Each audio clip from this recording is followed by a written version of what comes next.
Hidden keys are another weakness because the first thing an experienced burglar is going to do is look under the flower pot or that random stone in the garden. Hi, I'm Dan DiClerico, director of the Home Improvement and Outdoor Lab at the Good Housekeeping Institute, where we test everything related to remodeling and home maintenance. Today, I'm going to be sharing some essential tips for how to keep a safe and secure home. This is good to know. First question, where should I be installing security cameras in and around my home? Any visible camera is going to make a burglar think twice about hitting your home.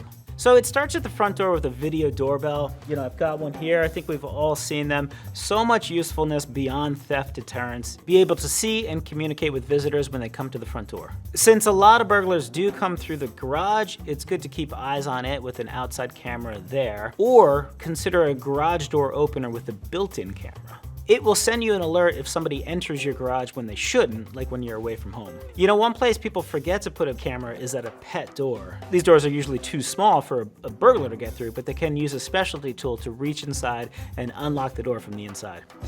All right, now we have a question. What are some common weak spots in home security? Many patio doors and French doors have really weak locks. There are secondary locks that can be retrofit to these openings that are going to make them much more secure. Hidden keys are another weakness because the first thing an experienced burglar is going to do is look under the flower pot or that random stone in the garden. If you can't leave a key with a trusted neighbor, put it in a lockbox somewhere discreet, like under the porch or behind the garage. All right, moving on to the next question. So how can smart home technology make a home safer? We've talked a lot about cameras, which give peace of mind. I also like smart home locks. I've got one here.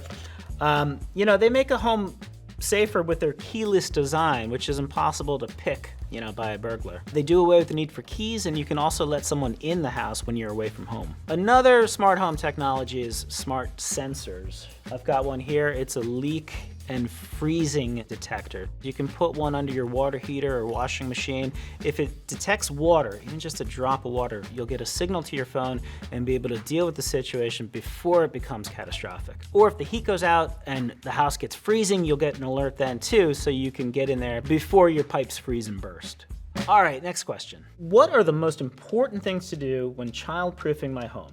Here are 5 things you need to do. Number 1, anchor any heavy items to the wall. Furniture, appliances. It's really important to secure these heavy items to the wall so that they don't tip over and fall onto a small child. Number 2, install window guards. And remember, accidents can happen from any window in the home, even one that's on the first floor. The guard can be a grate that goes over the entire window, or there are locking mechanisms that prevent the window from being opened. Number 3 is gates. You want to have a gate at any dangerous area in the home, including at the top of staircases. Number 4, cover electrical outlets. Every room has these outlets. It's really important to cover them up to prevent the risk of electrical shock. And lastly, number 5, keep household chemicals and other hazardous materials out of children's reach. The kitchen and bathroom are 2 high danger zones, so you want to be extra careful in there to make sure any of these hazardous materials are out of the reach of small children. It's important to take a whole home approach to childproofing.